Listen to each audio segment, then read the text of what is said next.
Mas sentes que, no teu ponto de vista, quais foram os grandes benefícios da fama na época? Eu nunca pensei nos benefícios da fama, sabes? Fama é consequência do meu trabalho. Eu nunca cantei para ser famoso. Eu canto porque eu preciso ganhar dinheiro, eu tenho filhos, eu preciso sustentar os meus filhos, man. Eu decidi, a única decisão que eu tive foi a escolha, né? Pela profissão, porque eu poderia fazer muitas outras coisas. Até hoje eu penso fazer outras coisas. E no tempo que tu não me ouviste, eu estive a fazer outras coisas. Claro, não vou dizer todas elas aqui. Mas há outras coisas que eu amo fazer, paralelamente à música. Ok. Entendes? Não posso, eu não sou escravo da música. Daí o pessoal dizer, olha, tens de gravar, olha, tens... Man, por que é que eu tenho de fazer? Faço quando eu quiser. É bem verdade que eu tenho compromisso com aqueles que aprenderam a amar o meu trabalho. Entendes? E provavelmente em cada coisa que eu fizer agora, se calhar vou ter mais fãs ou não. Mas o mais importante é pôr o meu trabalho aqui, entendes? Para quem gostar, as pessoas não são obrigadas a gostar do meu trabalho, por isso é que as pessoas têm escolha, têm opções. Não vai ouvir o trabalho do Walter, vai ouvir de outro colega, meu, que faz um estilo diferente ou não, mas isso é a vida, isso é giro. Senão não faria sentido também as pessoas gostarem só do Walter ou de três artistas, não faz. Entende? Então nunca foi pela fama, porque isso nunca. A fama pesa, meu. A Claro. fama pesa, vocês não têm noção que é tu não tens a liberdade, que é a coisa que tu perdes, que tu não tens como recuperar isso. Mais rico ou mais pobre, vais para um lugar, oh, olha, vão dizer, olha, eu gostei de te ver, mas outro vai, não gostei nada de lhe ver também. Olha, tá, olha, acabou mal. Olha, está arrebentado. Olha, não está bonito. Ele até está bem pela idade. Né? Mas eu não me importo com nada que escuto, que eu sei o caminho que trilho, sei o que eu faço todos os dias. Não estou a dizer que tudo se calhar seja correto, mas é o que eu faço. É o que eu gosto, ou que se calhar o que posso fazer, entende? Ok, eu vou convidar, a conversa está super agradável. Eu, pelo menos, gostaria de conhecer essa história. Já faz tempo que eu tenho o prazer de conhecer agora.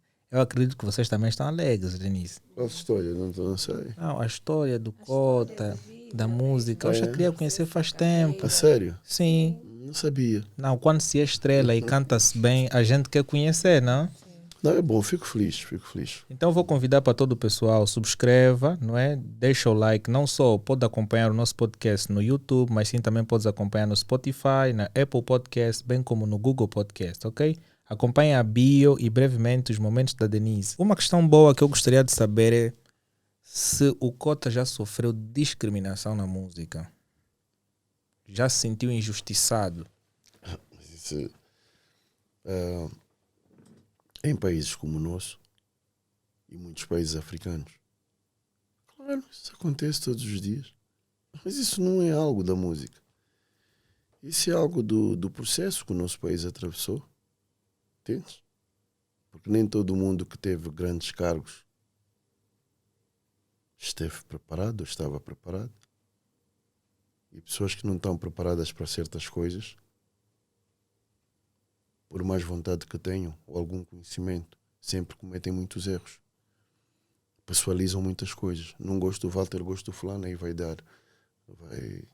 vai beneficiar alguém. Entende? Mas eu já me preparei para isso. Felizmente na minha família.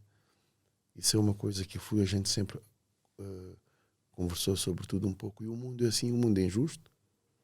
O mundo é injusto, então eu nunca esperei nada. Eu espero, a única coisa que eu espero é que alguém goste do meu trabalho e outro alguém me possa pagar para eu ter algum, porque é a profissão que eu escolhi, independentemente de qualquer outra coisa que eu faça ou qualquer outra profissão que eu exerça.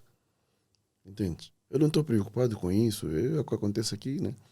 Prémios, etc. Na verdade, já aconteceu, já ganhei alguns há muitos anos atrás, mas nunca me importou também. Entende? Isso, porque o que é que acontece? São poucos prémios justos no mundo. A gente vê na América, o pessoal também reclama.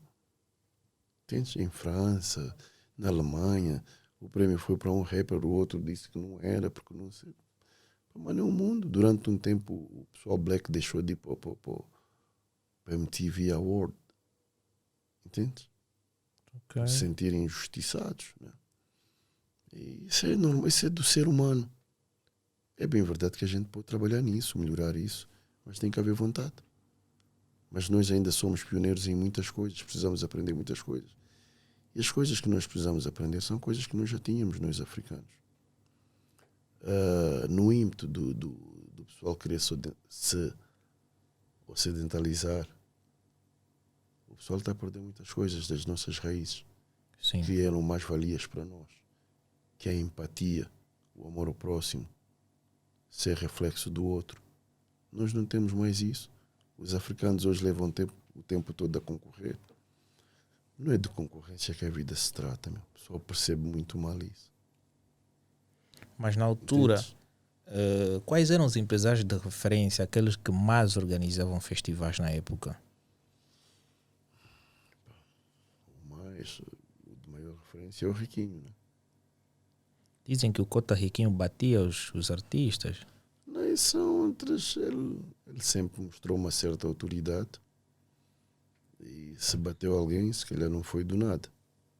Né?